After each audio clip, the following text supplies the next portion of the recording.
AR audio novels YouTube சேனலுக்கு உங்களை அன்புடன் வரவேற்கும் நான் உங்கள் ஆர்ஜே பவித்ரா. அத்தியாயம் 10. இங்கு சரண்யா வீட்டில் சாப்பிட்டு முடித்தவுடன் தனது போனை எங்கு வைத்தோம் என்று தேடிக்கொண்டிருந்தவள் அஜயை பார்க்கவும், டே அஜய், என்னோட போனை பாத்தியாடா என்று கேட்டாள். அவன், தெர்லக்கா என்று சொல்லிக் கொண்டிருக்கும் போதே, அக்கா, நான் உங்க போனை சார்ஜ்ல போட்டிருக்கேன்கா என்றாள் காவ்யா. அப்படியா? என்னுடைய போனை நீ எடுக்கவே மாட்டிய காவ்யா, அப்புறம் இன்னைக்கு எப்படி எடுத்து சார்ஜ் போட்ட என்று கூறிக்கொண்டே சார்ஜில் கிடந்த போனை எடுத்தாள் சரண்யா. அக்கா, நான் சொல்ல மறந்துட்டேன், நீங்க வெளியில போயிருந்தப்போ உங்களுக்கு போன் வந்துச்சு, யாரோ என்று சற்று யோசித்த காவ்யாவிற்கு அட்வொகேட் கார்த்திக் என்று கூறியது நினைவிற்கு வரவும் காவ்யாவின் மனதில் அந்த குரலை நாம எங்கேயோ கேட்டிருக்கோமே என்று சந்தேகம் எழுந்தது. அவளின் யோசனை கலையும்வாறு சரண்யா, கார்த்திக் போன் பண்ணியிருந்தாரா காவ்யா என்று போனை பார்த்து கொண்டே கேட்டாள். ஆமா, இந்த பேர் தான் சொன்னாங்க என்று கூறிவிட்டு விறுவிறு என்று தன் அறைக்குள் சென்றாள் காவ்யா. சரண்யா மணியை பார்த்தாள். மணி 10 தாண்டி இருந்தது.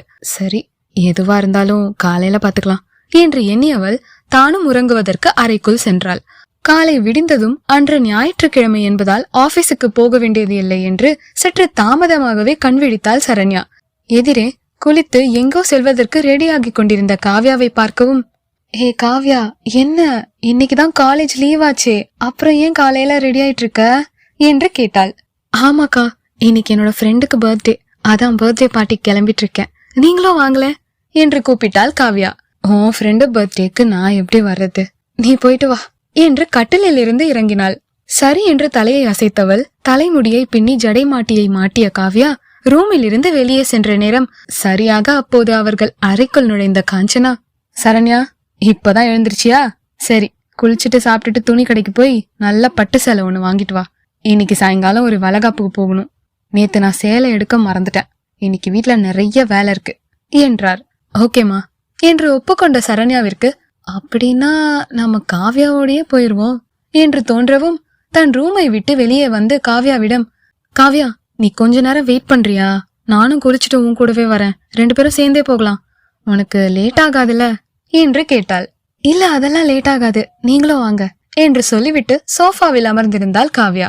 குளித்து விட்டு சிறிது நேரத்தில் ரெடியாகி வந்த சரண்யா அம்மாவிடம் பணம் வாங்கி கொண்டு காவ்யாவுடன் சேர்ந்து ஸ்கூட்டியில் கிளம்பினாள். காவ்யா தோழியின் பர்த்டே பார்ட்டி நடக்கும் 7 ஸ்டார் ஹோட்டலுக்கு சென்று வண்டியை நிறுத்தியவள், இந்த ஹோட்டல் தானே காவ்யா என்று அந்த ஹோட்டலை பார்த்து கொண்டே கேட்டாள். ஆமாக்கா என்று ஸ்கூட்டியில் இருந்து இறங்கியவள், நீங்களும் வாங்கக்கா என்று சரண்யாவை கூப்பிட்டாள். இல்ல காவ்யா, நான் வரல, அம்மா சேலை எடுக்க சொன்னாங்க, அதான் உன் கூட வந்தேன். அக்கா, ஒரு சேலை எடுக்க எவ்வளவு நேரம் ஆக போகுது, வாங்கல என்று மறுபடியும் கெஞ்சல் குரலில் அழைத்தாள்.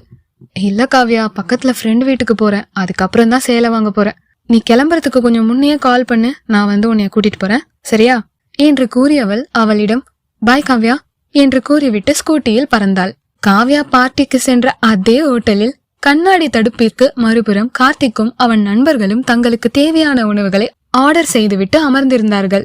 டேய், பசிக்குதுடா, என்னடா நம்ம ஆர்டர் பண்ணி 1/2 மணி நேரம் ஆகுது, இன்னும் சாப்பாடு வரல என்று பசியில் புலம்பிக் கொண்டிருந்த ஆனந்த் மூக்கை ஏதோ ஒரு இருப்பு வாசம் துளைக்க மூக்கை உறிஞ்சிக் கொண்டே எழுந்தவன் எதிரே ஒரு வெயிட்டர் வேறு ஒருவர் ஆர்டர் செய்த உணவை கொண்டு வருவதை பார்த்தவன் எதிரே வந்து வெயிட்டர் கையில் இருந்து உணவை பறித்தவன், நீங்க அவங்களுக்கு இதே மாதிரி வேற கொடுங்க, இப்போதைக்கு நான் என் உயிரை காப்பாத்திக்கிறேன் என்று விட்டு தன் டேபிளில் அந்த சாப்பாட்டை வைத்து வேகமாக சாப்பிட ஆரம்பித்தான். டேய், என்னடா பண்ற என்று பற்களை கடித்து கொண்டே கேட்டான் கார்த்திக். அல்பம் என்று ஆனந்த் தோளில் அடித்தான் கிஷோர். பசிக்குதுடா என்றான் ஆனந்த் உணவை விழுங்கிக் கொண்டு. எங்களுக்கும் தான் பசிக்குது, அதுக்கு நீ இப்படியா இன்டிசென்டா, நீ எல்லாம் ஐடி கம்பெனில இல்ல, நைட்டி கம்பெனில கூட வேலை பார்க்க லாய்க்கு இல்ல என்றான் கார்த்திக் சிறு சிடுசிடுப்புடன். சரி சரி, நீங்க 2 பேரும் என்னையே பார்க்காதீங்க, எனக்கு வயிறு வலிக்கு போகுது, இந்தா அங்க ஏதோ பார்ட்டி நடக்குது, உங்களுக்கு சாப்பாடு வர வரைக்கும் எதிர்த்தாப்புல வேடிக்கை பார்த்துக்கிட்டு இருங்க என்று கூறி கண்ணாடிக்கு அந்த புறம் நடக்கும் பர்த்டே பார்ட்டியை காட்டினான் ஆனந்த். ஆமா, இவன் பெரிய கண்காட்சி, இவனையே பார்த்துட்டாலும் போடா என்று சொல்லிவிட்டு பார்ட்டி நடக்கும் பக்கம் தனது தலையை யதார்த்தமாக திரும்பி பார்த்து விட்டு திரும்பிய கார்த்திக்கின் விழி விரிந்தது. விருடென்று மறுபடியும் திரும்பி பார்ட்டியை பார்த்த கார்த்திக் முகம் 1000 வாட்ஸ் பல்பாய் பிரகாசித்தது. அவன் முக மாற்றத்தை பார்த்த ஆனந்தும் கிஷோரும் சேர்ந்தார் போல காவ்யா என்று கூறினார்கள். காவியாவே தாண்டா என்று பெரிதாய் புன்னகைத்துக் கொண்டே கூறிய கார்த்திக் வேகமாக எழுந்து பார்ட்டி நடக்கும் இடத்தை நோக்கி ஓடினான். என்னைய இன்டிசென்ட் சொல்லிட்டு அவனை பாரு கூப்பிடாத பார்ட்டிக்கு போறான், இதெல்லாம் எங்க தேரப்போகுது என்று அழுத்து கொண்டான் ஆனந்த். சரி வாடா நாமளும் போவோம் என்று படப்படத்தான் கிஷோர். அவன் அவனோட ஆளை பாத்துட்டான், இனி அவனுக்கு பசிக்காது, நாம சாப்பிட்டுட்டு பொறுமையா போவோம், நமக்கு இப்ப அங்க என்ன வேலை இருக்கு, நீ பதறாத என்று கிஷோரை அமைதிப்படுத்தினான் ஆனந்த். டே அது இல்லடா, அங்க பார்ட்டி நடந்துகிட்டு இருக்கு, இவன் போய் ஏதாவது ஏடா கூடமா அந்த பொண்ணுகிட்ட பேசிட்டானா பிரச்சனை ஆயிடும், அதான் உன்னை கூப்பிடுறேன். ஆனந்துக்கு சிரிப்பு தான் வந்தது. சிரித்து கொண்டே அவனே அங்க அந்த பொண்ணை வேடிக்கைதான் பார்க்க போறான், நீ ஏன் பயப்படுற, நாம போற வரைக்கும் சும்மா அந்த பொண்ணு பின்னாடி சுத்திக்கிட்டு தான் இருப்பான் என்று அவன் சொல்லிக் கொண்டிருக்கும் போதே வெயிட்டர் சாப்பாட்டை கொண்டு வர, இந்தா உன் சாப்பாடு வந்துருச்சு சாப்பிடு என்றான் ஆனந்த். வெயிட்டர் இருவருக்கும் சாப்பாட்டை வைத்துவிட்டு, இத எங்க சார் வைக்க என்று கேட்டான் வெயிட்டர். என் தலையில வைங்க என்றான் ஆனந்த். வெயிட்டர் திரு திருவென்று விழித்து கொண்டே ஆனந்தை பார்க்க, பின்னென்ன ஒரு தோசை கொண்டு வர இவ்வளவு நேரமா, அதான் வந்தவன் அவன் வேலைய பார்க்க, இல்ல அவன் ஆளை பார்க்க போயிட்டான், நீங்க கொண்டுட்டு போங்க என்றான் ஆனந்த். வெயிட்டர் திரும்பி அவனை பார்த்து தன் வாய்க்குள் ஏதோ புலம்பிக் கொண்டே சென்றான். சாப்பாட்டை முடித்துவிட்டு பார்ட்டிக்கு இருவரும் சாவகாசமாக சென்றனர். அப்போதுதான் கார்த்திக் காவ்யாவிற்கு பின்புறம் நின்று கொண்டு பேசுவதற்கு வாயை திறந்தான். வாயிலிருந்து வெறும் காற்றுதான் வந்தது. அதை பார்த்த ஆனந்த், நான் சொல்லல நம்மால என்ன பண்ணுவான்னு எனக்கு தெரியாதாடா என்று சிரித்து கொண்டே கிஷோரிடம் கூறினான். என்னடா இப்படி சொதப்புறான் என்றான் கிஷோர். இன்னும் பாரு என்னென்ன குரலி வித்தெல்லாம் காட்டுவான் என்றதும் உடனே கிஷோர் கார்த்திக்கை பார்த்தான். அவன் இந்த பக்கம் திரும்பி இரு கைகளையும் தேய்த்துவிட்டு மூச்சை ஒரு முறை வேகமாக இழுத்துவிட்டு கண்களை மூடிக்கொண்டு ஹாய் என்று கையை நீட்டினான். மறுபுறத்திலும் கை கொடுக்கப்பட்டது. சிரித்துக்கொண்டே கண்களை திறந்து பார்த்தான். ஹாய் மிஸ்டர் கார்த்திக் என்று ஆனந்த் கைகளை பிடித்திருந்தான். அதை பார்த்த கார்த்திக் ஆனந்த் கையை உதறினான். என்னடா அந்த பொண்ணு அந்த பக்கம் அப்பாலேயே போயிருச்சு, நீ என்னடா லூசு மாதிரி தனியா பேசிக்கிட்டு இருக்க என்று சிரித்துக்கொண்டே கேட்டான் ஆனந்த். கார்த்திக் தலையை சொரிந்து கொண்டே அங்கிருக்கும் தண்ணீரை எடுத்து குடித்தான். டேய், நீ கோர்ட்டுக்குள்ள போனா பெரிய பெரிய வக்கீலுங்க எல்லாம் தண்ணி குடிப்பாங்க, நீ என்னன்னா ஒரு பொண்ணுகிட்ட ஹாய் சொல்ல முடியாம தண்ணி குடிச்சிட்டு இருக்க, என்னடா டே, நீ போற போக்க பார்த்தா சரியே இல்லடா என்றான் கிஷோர். நான் என்னடா பண்ணுவேன், காவ்யா கிட்ட பேசுறதுக்கு பக்கத்துல போனா வாயிலிருந்து வார்த்தை வரமாட்டேங்குது, வெறும் காத்துதான் வருது. சரி, நான் இந்த பார்ட்டி முடியறதுக்குள்ள காவ்யா கிட்ட எப்படியாவது பேசிடுறேன் சரியா என்றான் கார்த்திக். சுத்தம், இந்த பார்ட்டியை அரேஞ்ச் பண்ணினவர் மட்டும் நம்மள பார்த்தாரு அவ்வளவுதான், நம்ம 3 பேரையும் கழுத்தை புடிச்சு வெளியே தள்ளிடுவாங்க என்றான் கிஷோர். அதெல்லாம் ஒன்னும் தள்ள மாட்டாங்க, இது என்னோட கிளைண்ட் மிஸ்டர் சுந்தர் அவரோட பொண்ணு பர்த்டே பார்ட்டி தான், அதனால நம்ம இங்க இருக்கிறதுல ஒரு பிரச்சனையும் இல்ல என்றான் கார்த்திக். நீ எதுவும் பிரச்சனை பண்ணாத வரைக்கும் தாண்டா பிரச்சனை இல்ல என்று மனதில் நினைத்து கொண்டான் ஆனந்த். அத்தியாயம் 11. இங்கு சரண்யாவோ தன் மனதில், நாம இப்ப அர்ஜுனை பார்த்துட்டு சேலை எடுக்க போனா லேட் ஆயிரும், காவ்யா கூப்பிடும் போது வர முடியாது, சோ நாம முதல்ல போய் சேலை எடுத்துட்டு அப்புறமா அர்ஜுன் வீட்டுக்கு போவோம் என்று நினைத்து கொண்டு ஒரு மிகப்பெரிய துணி கடைக்கு சென்றாள். கடைக்குள் சென்று அங்கு வேலை பார்ப்பவரிடம், இங்க பட்டு சேலை எந்த செக்ஷன் என்று கேட்டாள். அதற்கு அவர், சேலை செக்ஷன் 5வது மாடி, அங்கேயே மென் செக்ஷனும் இருக்கு, சுடிதார் செக்ஷன் 3வது மாடி, 2வது மாடி குழந்தைகளுக்கு, இங்க கவரிங் நகை கிடைக்கும் என்று மொத்த டீட்டெயிலையும் சொன்னார். சரண்யா தேங்க்ஸ் என்று சொல்லிவிட்டு லிப்டை நோக்கி சென்றாள். லிப்டில் சரண்யாவுடன் சேர்ந்து நிறைய பேர் ஏறினார்கள். லிப்ட் கிளம்பும் நேரம் சரண்யாவின் போன் ஒலித்தது. போனை அட்டன் செய்து காதில் வைத்துக்கொண்டு எதிர்முனையில் இருப்பவர் ஏதோ கூற, உடனே தன் கைப்பையில் இருக்கும் ஒரு சிறு நோட்டை எடுத்து அவர் சொல்வதை எழுதுவதில் கவனமாக இருந்தாள். லிப்டில் கூட்டம் அதிகமாக இருந்ததால் சரண்யாவிற்கு எழுதுவதற்கு சிரமமாகத்தான் இருந்தது. எப்படியோ எழுதி முடிக்க சரண்யாவிற்கு 5வது மாடியும் வந்தது. சரண்யா லிப்டில் இருந்து வெளியே வந்து சேலை இருக்கும் செக்ஷனை நோக்கி நடக்க, திடீரென்று சரண்யாவின் துப்பட்டா இழுப்பது போல் தோன்றியது. சட்டென்று கழுத்தில் இருக்கும் துப்பட்டாவில் கை வைத்து நின்றவள் விருட்டென்று திரும்பி பார்த்தாள். எதிரே சக்தி நின்று கொண்டு சரண்யாவை சற்று அதிர்ச்சியாக பார்த்து கொண்டிருந்தவன் மனமோ, போச்சுடா, இந்த பொண்ணா, இன்னைக்கு பெரிய சண்டை இருக்கு, கண்டிப்பா இந்த பொண்ணு முன்ன நடந்த பகைய மனசுல வச்சுக்கிட்டு கண்டபடி திட்டம் என்று நினைத்து கொஞ்சம் பயத்தோடுதான் சரண்யாவை பார்த்து கொண்டிருந்தவன் மெதுவாக தனது கையை தூக்கி கடிகாரத்தை சரண்யாவிடம் காட்டினான்.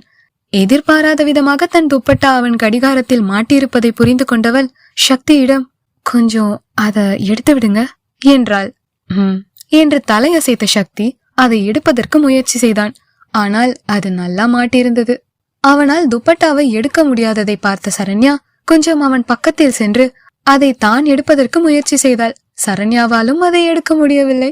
அது நன்கு அவன் கடிகாரத்துடன் சுற்றி இருந்தது. இதுக்கு நான் படியேறியே வந்திருக்கலாம் என்று முணுமுணுத்துக் கொண்டிருந்த சரண்யாவை ஓரக்கண்ணால் பார்த்து லேசாக சிரித்துவிட்டு திரும்பிக் கொண்டான் சக்தி. சரியாக இந்த நேரம் சக்தியை தேடி அங்கு வந்த சக்தியின் நண்பன் அஸ்வின், சரண்யா, சக்தி இருவரும் ஒன்றாக நின்று கொண்டிருப்பதை பார்த்ததும் அவள் சக்தியின் கேர்ள் ஃப்ரெண்ட் என்று நினைத்து கொண்டு சரண்யா முன் தன் கையை நீட்டி, ஹாய், ஐம் அஸ்வின், சக்தியோட ஃப்ரெண்ட் என்று கடைவாய் பல் தெரியும் அளவிற்கு சிரித்தான். அஸ்வினை முறைத்துவிட்டு திரும்பிய சரண்யா வேகமாக தாவணியில் நூலை இழுத்தாள். துப்பட்டா கையில் வந்து விட்டது. உடனே சக்தியை பார்த்து ஐ எம் சாரி என்று கூறிவிட்டு அங்கிருந்து சென்றாள். என்னடா சாரி சொல்லிட்டு போகுது? அப்ப அந்த பொண்ணு உன்னோட தெரிஞ்ச பொண்ணு இல்லையா என்று சற்று ஏமாற்றமாகவே கேட்டான். ஏன் கேக்குற என்றான் சக்தி ஒற்றை புருவம் உயர்த்தி. இல்ல, தெரிஞ்சுக்கலாமேன்னுதான். எங்க அம்மாவோட பர்சனல் அசிஸ்டன்ட். எது? அந்த பொண்ணு உங்க ஆபீஸ்லயா வேலை பாக்குது? டேய், செம்மையா இருக்குடா அந்த பொண்ணு என்று கூறிவிட்டு சக்தியிடம், டே டே அப்படின்னா உங்க ஆபீஸ்ல எனக்கும் ஒரு வேலை போட்டு கொடுடா என்றான் அஸ்வின். சரி, வாட்ச்மேன் வேலை காலியா இருக்கு, பாக்குறியா என்றான் சக்தி நக்கலாக சிரித்துக்கொண்டே. டே என்னடா என்றான் அஸ்வின். பின்னென்ன, நீயும் ரித்திகாவோ லவ் பண்றீங்க, மறந்து போச்சா என்று கேட்டான் சக்தி. எங்க 2 பேருக்கும் சண்டை, பிரேக்கப் ஆயிடுச்சு என்று தோலை குலுக்கி அசால்ட்டாக கூறினான் அஸ்வின். இது எப்படா நடந்துச்சு என்று ஏதோ அதிர்ச்சியாக கேட்டான் சக்தி. 3 நாள் ஆகுது என்றான் அஸ்வின். டேய், 3 நாள் தானடா ஆகுது, நீ கொஞ்சம் ரித்திகாவை கன்வின்ஸ் பண்ணலாம்ல என்றான் சக்தி.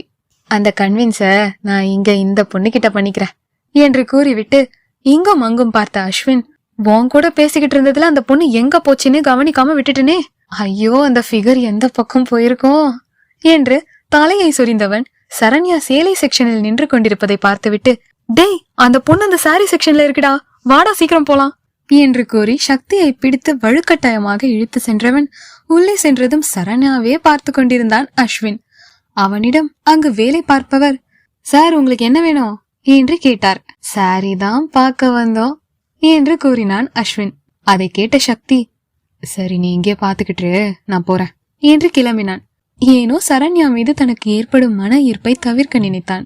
அவன் கையை பிடித்து இழுத்து அஸ்வின், டேய் எங்கேயும் போகாதரா, என் கூடவே இரு என்று சொல்லிவிட்டு சரண்யா பார்த்து கொண்டிருந்த சேலையை இழுத்து, டேய் சக்தி, இது சூப்பரா இருக்குல்லடா என்று சக்தியிடம் கேட்பதை போல் கேட்டான். விருடென்று திரும்பி பார்த்த சரண்யா அஸ்வினை சாதாரணமாக பார்த்துவிட்டு சக்தியை முறைத்துவிட்டு திரும்பினாள்.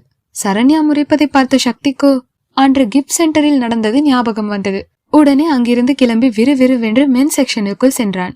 டேய் நீ எங்கடா போற என்று கத்திக்கொண்டே அஸ்வினும் அவன் பின்னாலே ஓடினான்.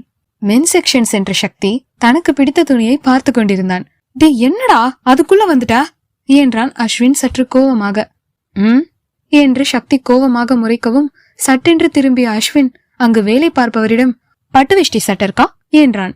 அவர், இருக்கு சார் என்று எடுத்து காட்டவும் அதை பார்த்து கொண்டிருந்த அஸ்வின் திடீரென்று சக்தியிடம், எனக்கும் அந்த பொண்ணுக்கும் ஏதோ கனெக்ஷன் இருக்கும்னு தோணுதுரா, ஏன்னா நானும் ஒரு கல்யாணத்துக்கு போகணும்னு பட்டு வேஷ்டி சட்டை எடுக்க வந்திருக்கேன், அந்த பொண்ணும் பட்டு சேலை எடுக்க வந்திருக்கு என்று சொல்லிக்கொண்டு ஆர்வமாக துணிகளை பார்த்து கொண்டிருந்த சக்தியை விரலால் சுரண்டி கூப்பிட்டு, டே சக்தி, எனக்கும் அந்த பொண்ணுக்கும் என்ன கனெக்ஷன் கண்டுபிடிக்க ஒரு ஐடியா இருந்தா கூடண்டா என்றான் கெஞ்சல் குரலில். ஐடியா தானே, வசுந்தரா குரூப் ஆஃப் கம்பெனி போய் கண்டுபிடி என்றான் சக்தி சிரிப்பை அடக்கி கொண்டு. அடடே, இந்த ஐடியா கூட நல்லாதான் இருக்கு என்று கூறிவிட்டு தான் வசுந்தரா குரூப் ஆஃப் கம்பெனிக்கு போனால் என்ன நடக்கும் என்று இமேஜினேஷன் செய்து பார்த்தான் அஸ்வின். அங்கு சரண்யாவை பார்த்ததும் சரண்யாவிடம் இவன் ஏதோ சொல்லுகிறான். உடனே சரண்யா அதை கேட்டுவிட்டு ஓவென்று அழுக ஆரம்பித்து விடுகிறாள். அதை பார்த்ததும் வசுந்தரா அந்த இடத்திற்கு வர வசுந்தரா காதில் சரண்யா இவனை காட்டி ஏதோ சொல்லுகிறாள். அதை கேட்டதும் வசுந்தரா கோபமாக இவனை முறைக்கிறார். அவர் முறைப்பை பார்த்ததும் இவன் அங்கிருந்து ஓட, அவனை பிடிங்க என்று வசுந்தரா அங்கு வேலை பார்ப்பவர்களிடம் கத்தி கூறுகிறார். உடனே அந்த கம்பெனியோட வாட்ச்மேன் இவனை பிடிப்பதற்கு துரத்துகிறார். இவன் வாட்ச்மேனிடம் தப்பிப்பதற்காக ஒரு சந்தில் நுழைகிறான். அங்கு அந்த கம்பெனியில் இருக்கும் டாக்ஸ் இவன் மீது பாய்வது போன்று தோன்றியது. நோ என்று கத்திய அஸ்வின் சுயநினைவு வர சட்டென்று தன்னை சுற்றி பார்த்தவன் தான் கண்டது வெறும் கனவு என்று தோன்றிட அப்பாடா என்று நெஞ்சில் கை வைத்து பெருமூச்சு விட்டவன் சக்தி நின்று கொண்டிருந்த இடத்தை திரும்பி பார்த்தான். சக்தி தான் வாங்கிய துணிகளுக்கு பில் போட்டுவிட்டு அங்கிருந்தே சென்று கொண்டிருந்தான். டேய் சக்தி, நீ சொன்ன ஐடியா ரொம்ப டெரரா இருக்குடா, வேற ஏதாவது நல்ல ஐடியாவா கொடுடா என்று கத்திக்கொண்டே அவன் பின்னாடியே ஓடினான் அஸ்வின். இந்த அத்தியாயம் உங்களுக்கு பிடிச்சிருந்தா லைக் பண்ணுங்க, கமெண்ட் பண்ணுங்க, அப்படியே AR ஆடியோ நாவல்ஸ் யூடியூப் சேனலை சப்ஸ்கிரைப் பண்ணுங்க. நன்றி.